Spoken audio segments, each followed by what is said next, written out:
Good morning students. हम लोग शुरू करते हैं पार्टनरशिप। और इस पार्टनरशिप में जो पार्टनरशिप का पोर्शन था, जो आपकी पार्टनरशिप की बुक है, मैं बात करूं पहले बुक्स की, तो जो वॉल्यूम 1 है, इस वॉल्यूम 1 में पार्ट्स हैं दो। एक तो है आपका एनपीओ और सेकंड पार्ट है पार्टनरशिप। पार्टनरशिप है पहला। वॉल्यूम 1 में क्या है? एनपीओ है।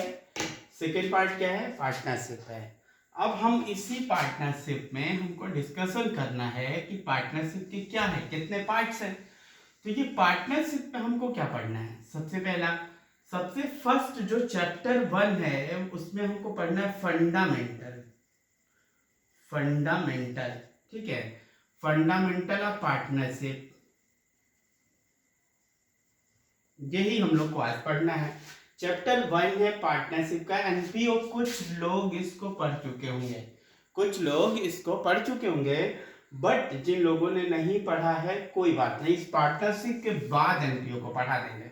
लेकिन अभी पार्टनरशिप हम लोग पढ़ रहे हैं तो उसको हम लोग पढ़ेंगे शुरुआत से। क्या करना है? स्टार्टिंग चैप्टर 1 में पार्टनरशिप में मैंने बताया, पार्टनरशिप में चैप्टर 1 होगा क्या चीज? Fundamental of partnership. इसमें पढ़ना क्या होगा?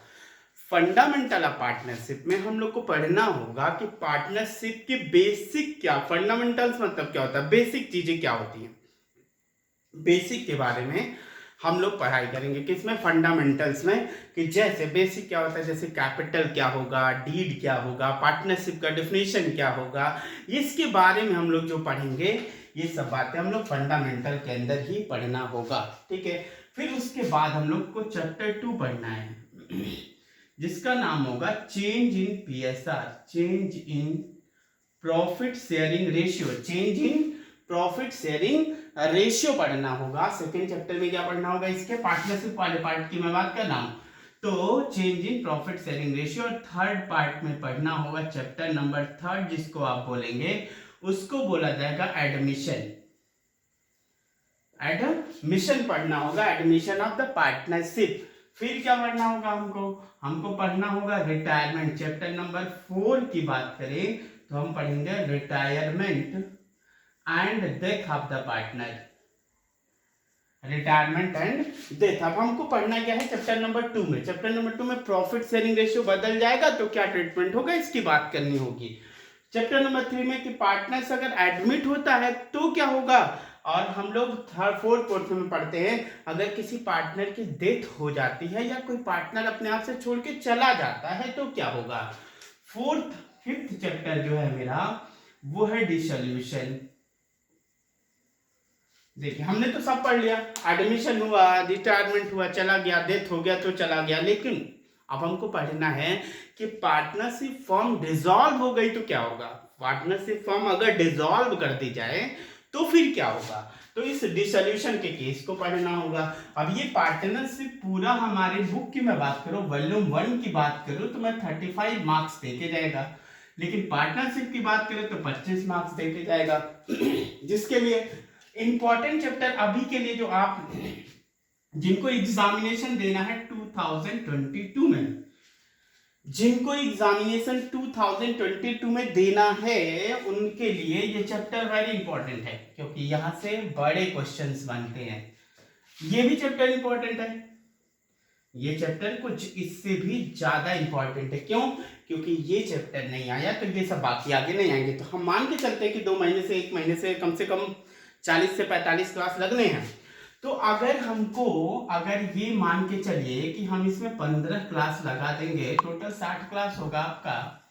60 क्लास में 15 क्लास अगर इसका होगा तो अगर ये 15 नहीं समझ में आया और हम अच्छे से नहीं पढ़े तो इसकी कोई वैल्यू नहीं रह जाएगी, ये नहीं समझ में आना है। तो ये मान के चलना है कि 15 क्लास के लिए हमको पूरा एफर्ट लगा देना है कि अपना फंडामेंटल सही कर लेना। अगर फंडामेंटल ठीक हो गया तो बाकी सब कुछ आगे सही हो जाएगा। तो हम इसकी करते हैं क्या चीज, फंडामेंटल ऑफ पार्टनरशिप की क्या कर देते हैं, स्टार्टिंग करते हैं, देखते हैं क्या होता है फंडामेंटल ऑफ पार्टनरशिप की। तो चैप्टर 1 की हम बात करेंगे क्या चीज, fundamental of partnership. Fundamental of partnership ये हमारा है बेसिक, फंडामेंटल ऑफ पार्टनरशिप है जिसको हम बोलेंगे चैप्टर नंबर 1। बहुत धीरे धीरे पढ़ेंगे, आराम आराम से पढ़ेंगे, सब समझ समझ के करना है। अब फंडामेंटल ऑफ पार्टनरशिप में करना क्या है, देखना है मुझे कि सबसे पहले तो इसका डेफिनेशन पढ़ना है, पार्टनरशिप क्या होता है। तो मैं लिखता हूं थोड़ा डेफिनेशन, आप भी लिख मेरे साथ। Partnership is the relationship between two or more person they agreed to share profit of the business they carried by one or acting for all। ये हो गया मेरा डेफिनेशन। अब डेफिनेशन की बात समझते हैं हम लोग को क्या करना है। हमने कहा कि पार्टनरशिप के अंदर हमको पढ़ना है पार्टनरशिप क्या होता है। ये क्लास 11 के बिजनेस में पढ़े होंगे हम लोग कि पार्टनरशिप दो या दो से ज्यादा पर्सन के बीच का क्या होता है, रिलेशनशिप होता है। किस बात का रिलेशन भाई, कुछ काम करने जा रहे हैं हम लोग, कोई व्यापार करने जा रहे हैं, उसके प्रॉफिट एंड लॉस को बांटने का किस बात का एग्रीमेंट होगा, यानी कैसा रिलेशन बनता है, किसके बीच में रिलेशन, दो या दो से ज्यादा लोगों के बीच का रिलेशन होगा। लेकिन क्या होगा, एग्रीड होंगे, वो तैयार होंगे, कौन, दो या दो से ज्यादा लोग, किस बात के लिए, प्रॉफिट को बांटने के लिए। ठीक है भैया, प्रॉफिट आएगा कहां से, प्रॉफिट अगर प्रॉफिट बांटेंगे तो आएगा कहां से, प्रॉफिट आएगा भाई, आएगा कहां से, बिजनेस से, जिसको कौन चलाएगा, दे एग्रीड वन और एक्टिंग फॉर ऑल। मतलब क्या, सभी लोग मिलके चलाएंगे या तो कोई एक अकेला सबके बिहाफ पर चलाएगा, इसको हम लोग बोलते हैं पार्टनरशिप।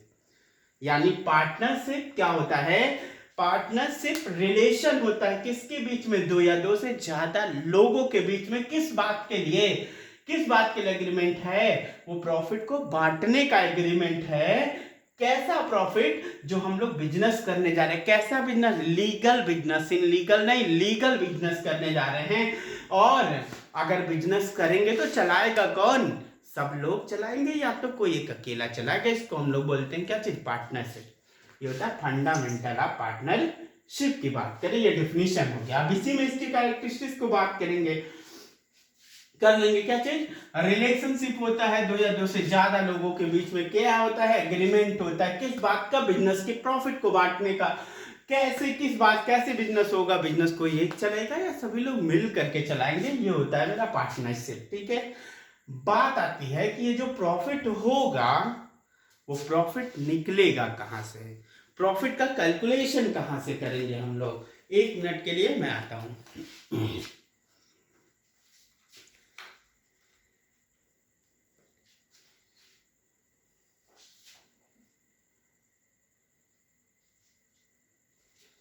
देखेंगे अब इसके हम बात करें फीचर्स का।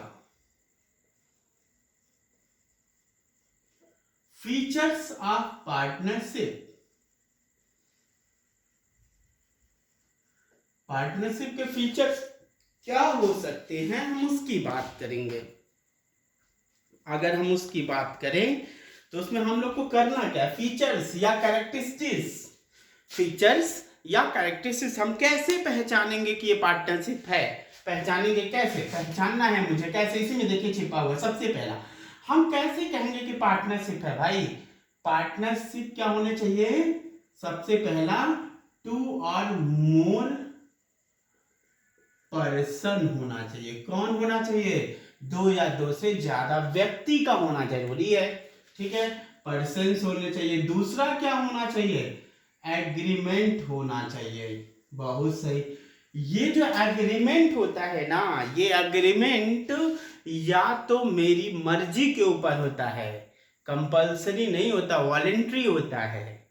हम चाहे तो करवाएं, हम चाहे तो ना कर, मतलब कि हमें एग्रीमेंट जो बनाते हैं वो हम दो तरीके से कर सकते हैं, या तो हम इसको ओरल कर सकते हैं या तो इसको रिटन कर सकते हैं। ये आपको बताया गया होगा 11th में। हम एग्रीमेंट करते हैं, जो एग्रीमेंट करते हैं, जिस कागज में लिखते हैं, जो लिखा जाता है, उसी को पार्टनरशिप डीड कहा जाता है। पार्टनरशिप डीड कहा जाता है। पार्टनरशिप डीड क्या होता है? एग्रीमेंट होता है। क्या? एक एग्रीमेंट पेपर होता है जिसमें सभी टर्म्स एंड कंडीशन लिखे जाते हैं, उसी को क्या बोलते हैं हम लोग? उसी को पार्टनरशिप डीड बोलते हैं। Partnership deed may be oral, may be written. Oral भी हो सकता है और रिटन भी हो सकता है। यानी सबसे पहली बात क्या?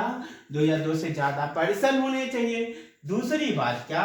एग्रीमेंट होना चाहिए। वो एग्रीमेंट कैसा एग्रीमेंट होना चाहिए? डीड जिसको हम बोलते हैं वो एग्रीमेंट होना चाहिए। ठीक है। तीसरा, प्रॉफिट मोटिव होना चाहिए। कैसा होना चाहिए? प्रॉफिट मोटिव होना चाहिए। ऐसा कभी सुना है आपने कि कभी लॉस बांटने के लिए व्यापार किया जाए? नहीं ना। बिजनेस कभी लॉस के लिए नहीं करते। किसके लिए करते हैं? प्रॉफिट हमेशा। बिजनेस हमेशा किसके लिए? प्रॉफिट मोटिव होना चाहिए। इससे तभी तो प्रॉफिट बटेगा। यानी कि बिजनेस हमेशा कैसा होना चाहिए? प्रॉफिट मोटिव होना चाहिए। तीसरी, चौथी बात देखिए, इसी में से हमने निकाला क्या होना? प्रॉफिट मोटिव होना चाहिए। चौथी बात क्या होना चाहिए? बिजनेस होना चाहिए। क्या होना चाहिए? बिजनेस होना चाहिए। कैसा होना चाहिए? लीगल होना चाहिए। वो बिजनेस कैसा होना चाहिए? लीगल बिजनेस होना चाहिए। ऐसा नहीं कि एटीएम तोड़ेंगे हम लोग, एटीएम को लूटेंगे 4 लोग मिल करके। जो पैसा होगा उसको बांट लिया जाएगा अपने बराबर बराबर में। ये भी तो पार्टनरशिप है, लेकिन कैसा है? इनलीगल है। ये इनलीगल है, इसलिए पार्टनरशिप के डेफिनेशन में नहीं आएगा। हमको क्या करना? लीगल बिजनेस करना कि चलो कोई गुड्स बेमारकर बेचा जाएगा, जो प्रॉफिट होगा बराबर बराबर बांटा जाएगा, हम और आप मिलके। ये पार्टनरशिप है क्योंकि लीगल है, ये लीगल बिजनेस होगा। फिर अब इसमें क्या होना चाहिए? फिफ्थ में थोड़ा सा और देख लेंगे कि इसमें नो सेपरेट लीगल एंटिटी होती है।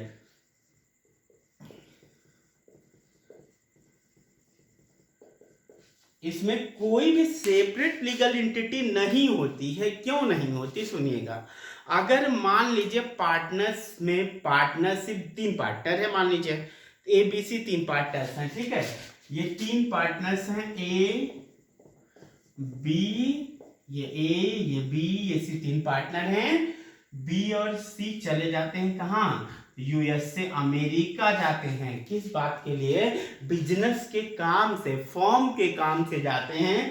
ए से बोल के जाते हैं, क्या बोलते हैं? भाई ऐसा है, इस बिजनेस को तुम चलाते रहना, बिजनेस को चलाते रहना, हम लोग के बिहाफ पर तुम एग्रीमेंट भी कर सकते हो। ये सारी अथॉरिटी ए को देके चले गए। अब वो गए, लेकिन ए क्या करने लगा? इसका मिसयूज करने लगा। लेकिन बताएगा, ए के दोस्त आ गए कुछ, अब ये करने लगा पार्टी। जब ए के दोस्त कुछ आ गए, ये लोग कहाँ चले गए? यूएस से। अकेला बचा ए के पास सारी अथॉरिटी है, कुछ खरीद सकता है, कुछ बेच सकता है, कोई एग्रीमेंट कर सकता है। लेकिन हुआ क्या? ए के कुछ दोस्त आ गए और उसने पार्टी करने लगा। ठीक है, क्या करने लगा? पार्टी करने लगा। अब पार्टी करा तो वो फॉर्म के बिहाफ पर उसने कुछ खरीद लिया, जैसे डोमिनोज से पिज्जा मंगवा लिया। किसके बिहाफ पर? फॉर्म के बिहाफ पे। किस पर? क्रेडिट पर। और भी चीजें खरीद लिया, 10,000 रुपए वो पार्टी पर खर्च कर दिया, फॉर्म के बिहाफ पे, क्रेडिट पर मंगा करके। अब 2 महीने के बाद ये बी और सी आते हैं और ये पैसा लेने पहुंचाता है। तब तक डोमिनोज वाला देखता, कहता भाई बी इधर आओ, इधर आओ, तुम्हारा पैसा बकाया है, 10,000 रुपए तुम भर दो। वो कहते हैं अरे ये कैसा पैसा है, पिज्जा का कैसा पैसा? वो कहता है देखो तुम्हारे फॉर्म के नाम से मेरे पास बिल है। तो अच्छा, ये कहता वो ये तो गड़बड़ हो गया। ये कहता मैं तो था नहीं, मैं तो दूंगा नहीं ये पैसा। कहता कोई बात नहीं, मैं कोर्ट चला जाऊंगा। जज साहब कहते हैं ना, देखो इसमें सेपरेट लीगल एंटिटी नहीं होती है। तुम यूएसए गए थे, अमेरिका गए थे, जापान गए थे, हिमालय पे गए थे, उससे मतलब नहीं है तुम थे या नहीं। अगर फर्म के नाम पे कोई ट्रांजेक्शन हुआ है तो उसके लिए तुम लायबल हो, तुमको देना पड़ेगा। यानी कि नो सेपरेट लीगल एंटिटी होती है कि कोई भी सेपरेट लीगल एंटिटी नहीं होती है। और क्या होना चाहिए, म्यूचुअल एजेंसी होती है। म्यूचुअल एजेंसी यही, अगर बी और सी चले गए तो ए पर इतना विश्वास होना चाहिए कि ये जो काम करेगा वो फर्म के हित में होगा, हित में नहीं होगा। तो ये होना चाहिए म्यूचुअल एजेंसी। आपको बस इतनी पॉइंट्स याद रखने, और भी पॉइंट्स आप बुक से पढ़ेंगे, पढ़ भी सकते, कोई दिक्कत नहीं। बेसिक पार्टनरशिप को पहचानना है तो ये इतने, कोई भी अगर इसमें से फीचर्स ये सारे मिलते हैं तो हम बोल सकते हैं कि ये पार्टनरशिप है। यानी हमने कहा सबसे पहला इसमें, अब इसके बाद जो है ये पार्टनरशिप का क्या हो गया, डिफिनीशन हो गया कि पार्टनरशिप क्या होता है, रिलेशंस होते हैं पर्सन्स के, किसका, एग्रीमेंट, प्रॉफिट बांटने का। प्रॉफिट कहाँ से आएगा, बिजनेस आएगा तो बिजनेस कौन चलाएगा, बिजनेस एक चलाएगा या सभी लोग मिल करके चलाएंगे, ऐसा हम लोग बोलते हैं। फिर बात करते हैं हम लोग किसका, क्या होता है फीचर्स पार्टनरशिप का। भाई फीचर्स में हमने ये 6 पॉइंट पढ़ा, 2 या 2 से ज्यादा पर्सन होने चाहिए, यही से सारे पॉइंट्स हमने निकाले। तो ये बन गया मेरा पार्टनरशिप का क्या चीज, एक बेसिक अवधारणा बन गई, एक फंडामेंटल्स बन गए जो आपको सीखना है, ये पढ़ना है, आपको समझना भी है। इसके बाद से हम आपको थियरी तो इसमें बहुत सारा है, लेकिन नेक्स्ट वाला लेक्चर जो हो रहा है अभी, अब थोड़ी देर बाद आपको मिलेगा वो, उस वीडियो में आपको मिलेगा क्या चीज, नेक्स्ट वीडियो में हम न्यूमेरिकल पोर्शन को थोड़ा सा टच करेंगे, शुरुआत करेंगे। उसके बाद थोड़ा थोड़ा हर दिन थियरी को पढ़ेंगे। पहले 5 मिनट रोज डेली थोड़ी थियरी पढ़ाएंगे, बाकी के समय में सारे न्यूमेरिकल्स पढ़ते जाएंगे, क्योंकि एक बार थियरी पढ़ेंगे तो अच्छा नहीं लगेगा। बाकी कल हम लोग न्यूमेरिकल पढ़ेंगे, कल मतलब नेक्स्ट वीडियो में हम लोग न्यूमेरिकल पढ़ेंगे, और फिर उस न्यूमेरिकल के साथ या तो शुरुआत में या तो लास्ट में हम लोग थियरी को डिस्कस करेंगे। लेकिन थियरी जरूरी है, क्योंकि अब हमको 20 मार्क्स के ऑब्जेक्टिव क्वेश्चंस मिलते हैं, ऑब्जेक्टिव क्वेश्चन, और ये 20 मार्क्स के ऑब्जेक्टिव क्वेश्चंस के लिए थियरी को पढ़ना पड़ेगा। अगर नहीं पढ़ेंगे तो ये 20 मार्क्स हमसे दूर हो जाएगा, थोड़ा सा नहीं कर पाएंगे। तो इसलिए थियरी इसलिए जरूरी है, इसलिए हम लोग थोड़ा थोड़ा करते रहेंगे। आज ये पहला लेक्चर है हम लोग का इस चैप्टर का, और आज इस लॉकडाउन का पहला लेक्चर है, तो हम लोग इतने पे ही रोकते हैं। फिर नेक्स्ट वीडियो में हम आपको नया न्यूमेरिकल से चैप्टर्स को शुरुआत करेंगे, और इसको हम लोग धीरे धीरे करते जाएंगे। हम आपको सारे प्रैक्टिकल क्वेश्चन इसमें करवाएंगे, जितने भी प्रैक्टिकल क्वेश्चन हैं एक एक क्वेश्चन करवाऊंगा इस बोर्ड पे, यहाँ पे आपको वीडियो मिलेगा उसका, कोई घबराने की बात नहीं। जो क्वेश्चंस आप करते जाइएगा, जो नहीं हो पाएगा वो मैं फिर भी डाउट के फॉर्म में लूंगा। मेरा नंबर ही है, आप सबको पता होगा, नंबर तो पता ही है, उस नंबर पे आप पूछ भी सकते हैं, 95 194 11 594 9519411559। आप जिसके पास नंबर नहीं है, वैसे वो लोग सबके पास होगा, नहीं है तो आप इस नंबर को लेकर के इस पे आप डाउट क्लियर कर सकते हैं व्हाट्सएप पे, कोई दिक्कत नहीं, कभी भी पूछ सकते हैं, आप व्हाट्सएप से पूछिएगा क्वेश्चंस। ठीक है, हम लोग इस नेक्स्ट वीडियो के लिए फिर अभी बात करते हैं थोड़ी देर बाद।